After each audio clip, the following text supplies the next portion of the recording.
My name is Sebastian, and I was dead for 11 hours. That sentence still feels unreal every time I say it. Until my near-death experience, I viewed life as a place where you just tried to get ahead, build up some success, and hope for the best. I never thought much about what happens after our last breath, or if there was anything real beyond this world. But all of that changed the day I died. I want to walk you through every moment because these details matter. They changed my life, and I believe they can bring hope to anyone wondering if eternity is real, if heaven is real, or even if hell is real. Let me start with a quick picture of who I was before all of this happened. I grew up in a home with strong religious roots, Catholic on my mom's side, and as a child, I had a basic respect for God. But as I got older, I drifted away. I was a go-getter who believed my own skill would carry me. At first, that attitude brought success. I became a pilot and started several businesses, and I developed this reputation that everything I touched turned to diamonds. People even nicknamed me Diamond Sebastian. With each victory, I got more arrogant. I never stopped to think, where is God in all this? I just assumed I was in control of my own destiny. Then I was hit by a debilitating illness. In my case, it was Guillain-Barré syndrome, a rare condition where the body's immune system attacks its nerves. It started with searing pain, like every bone in my body was on fire. My muscles stopped working right. My speech got garbled. Some days I was so overwhelmed by pain that I kept a leather strap by my bed to bite down on so I wouldn't scream through the night. Even then, it never crossed my mind to pray. Instead, I turned to heavy painkillers, building a tolerance until I had to take more and more just to get through the day. Eventually, my life shrank to hospital stays, medication schedules, and endless fatigue.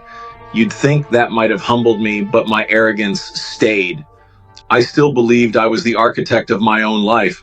Still, the pain was beyond anything I'd known. One afternoon, long after I'd been diagnosed, I had to check on some land I was selling. I thought it would be a simple drive out on back roads where nobody would see me if I was in rough shape. It was late in the day, the sun was dipping low on the horizon. Little did I know the sun was setting on my life as I knew it. I parked my truck facing west and took an extra dose of pain meds. I'd already gone beyond the recommended limit, but the pain was winning. I waited for that numbing warmth to wash over me, but it never came. Instead, it felt like my feet were on fire. That burning raced up my legs and into my chest. My lungs felt like they were closing. I couldn't catch my breath. My heart pounded in a crazy rhythm. And in one desperate second, I realized I was dying. I remember one final wave of panic, and then I did something I hadn't done since childhood. I prayed, not a fancy prayer, just 3 words that came pouring out of me. God, forgive me. My hand trembled on the steering wheel, and I collapsed forward. I'm guessing that's when my heart quit. The weirdest thing is, a moment later, I woke up, but I felt no pain. I thought, thank God, these meds finally kicked in. I slipped out of the truck with no problem. I felt strong and clear-headed, which was impossible given my condition. My first shock came when I turned around and saw someone slumped over the wheel of my truck. At first, I got mad. Who's in my truck? I took a step forward, but my feet felt stuck, like I was walking through wet sand. As I forced myself closer, I realized the man in the truck was me. I could see blood trickling from my mouth, and my body was limp. That was my face pressed against the steering wheel. I remember thinking I could fix it if I just got over there and jumped back into my body. But then I started floating, slowly at first, then faster. My truck became smaller beneath me. For a split second, I thought this must be some bizarre dream. But it felt too real. I looked up, and a golden ring appeared in the sky, about 60 feet across, the middle filled with shimmering light. And then, almost like a gate opening, it drew me in super fast with no sense of wind or sound. I found myself in what people often call the tunnel of light.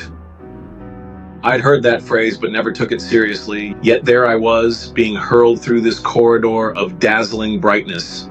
No rushing wind, no sensation of speed, just silence. Then I found myself at a sort of doorway covered in mist. I stepped through and stood on what looked like grass, except each blade was lit from within by some gentle glow. The place was bathed in a soft radiance with no obvious sun in the sky, but it was bright and warm, almost glowing with love. As I looked around, I noticed two landscapes. To my right, there was lush, green grass stretching into an incredible meadow of wildflowers and swirling, low mist. The sky above was a bright bluish hue, though no sun hung there. To my left, that beautiful grass turned brown, then black, and dropped off into some kind of deep crevasse. I walked a bit closer, curious about the stark difference.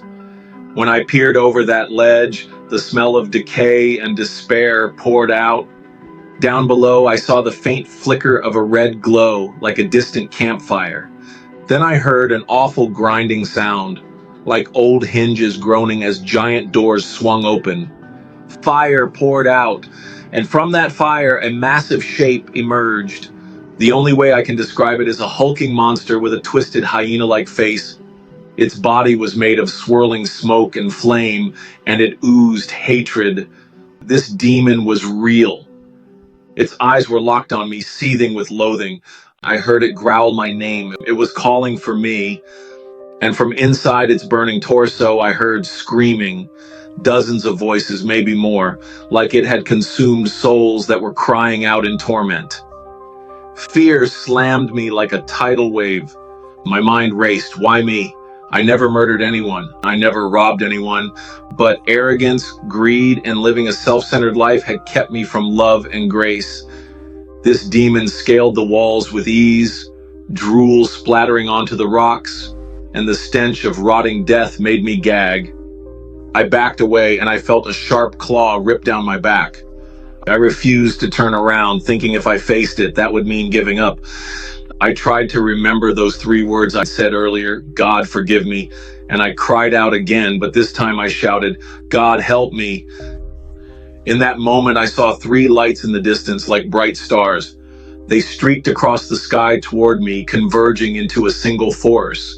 Then I realized they weren't just lights, they were angels. They rushed down and stood between me and that demon. The radiance around them flooded the area, and the demon shrieked, recoiling back into the darkness. It clawed at the walls, snarling as it slipped down into that pit. The smell of despair and the sound of tortured screams sank away with it. My heart pounded with relief. For the first time, I understood that darkness was real, but it could not endure the light of God. These angels were astounding. The one closest to me stood maybe 10 feet tall, the next about 13, and the last around 15. They had a presence of both gentle compassion and unstoppable strength. Not like the typical feathered wings paintings you might see.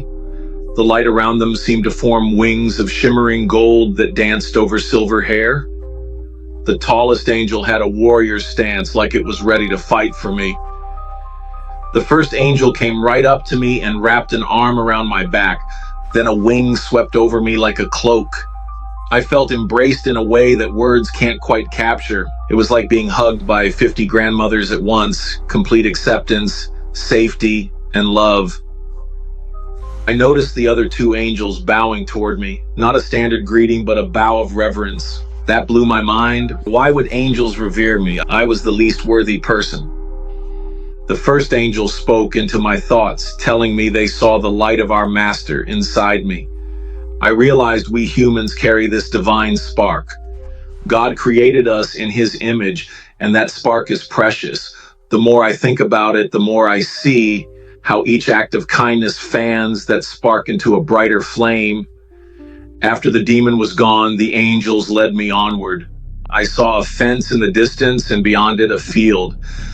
As we approached, the first angel lifted a hand, and 3 magnificent horses trotted around a cluster of trees toward us. One was white, another was a golden palomino, and the last was a dun. I'd loved horses my entire life. My grandfather logged with them in the old days. When I was small, that was where I felt most alive. Now here I was, face to face with these radiant beings made of light. When I reached out to touch one, my hand passed into its body, which glowed from within. The horse's light clung to my hand for a moment, then snapped back into its body. I call that the sticky love of God. Everything in that realm was infused with God's presence, and it wanted to cling to me. That's how personal and inviting heaven felt. At some point, the angels guided me through a swirl of mist, and I caught a whiff of something that instantly took me back to childhood: tapioca pudding. It sounds silly, but it hit me with such warmth. My grandmother made warm tapioca for me on cold days. That smell wrapped me in nostalgia, reminding me that in heaven, God knows exactly what comforts our hearts. Even the simplest things can become divine reminders that we are known and cherished. I soaked in these wonders for what felt like both a blink and an eternity. But there came a moment when I realized I still had a choice: remain in that realm or return to my body. And it wasn't forced on me. The angel's presence was gentle, like they were showing me a glimpse of what could be my true home if I surrendered. I remember feeling torn. Who would choose to leave perfect peace and love? Yet I sensed I still had a purpose here on earth. My earthly body wasn't finished. Perhaps that's when God, in His mercy, nudged me back. The next thing I knew, I was choking on air, my eyes snapping open in my truck. My chest throbbed. My mouth was slick with blood from biting my tongue. But I was alive. Time-stamped records later showed I'd been gone for 11 hours with no heartbeat, no sign of life. I shouldn't even have a functioning brain at that point. Yet here I was. The paramedics and doctors later said it was a miraculous revival, but they couldn't explain why my body showed hardly any damage after that length of clinical death. In the aftermath, I had to sort out what this meant. My entire view of reality flipped. I wasn't the center of the universe anymore. I realized there is a God who loves us beyond measure, and also a real terrifying darkness that wants to claim us. I'd experienced both extremes, and I learned that the difference comes down to one key truth. We hold the light of our Maker inside us, and we can call on Him. The illusions of my old life, endless chasing after money, recognition, and empty pride, fell away. Now I see the daily chance we all have to live in love, to share kindness, to look beyond ourselves. A single caring act can glow like those blades of living grass in that heavenly meadow. Even the simplest bit of generosity or empathy can reflect the image of God in us. Sometimes people ask if I think it was all a dream. My answer is that I've never felt anything so real. The texture of that grass under my feet, the horrifying stench of that demon's pit, the gentle weight of the angel's wing pulling me close. These memories stand out in sharper detail than any moment of my normal life.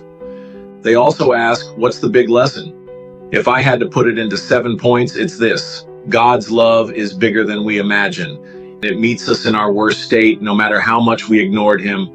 Heaven is real, and so is hell. I saw that pit. I felt the demon's hatred. But I also saw how angels protect us when we call on God. Simple acts of kindness show God's image in us. That spark grows brighter with every selfless choice. Forgiveness is key.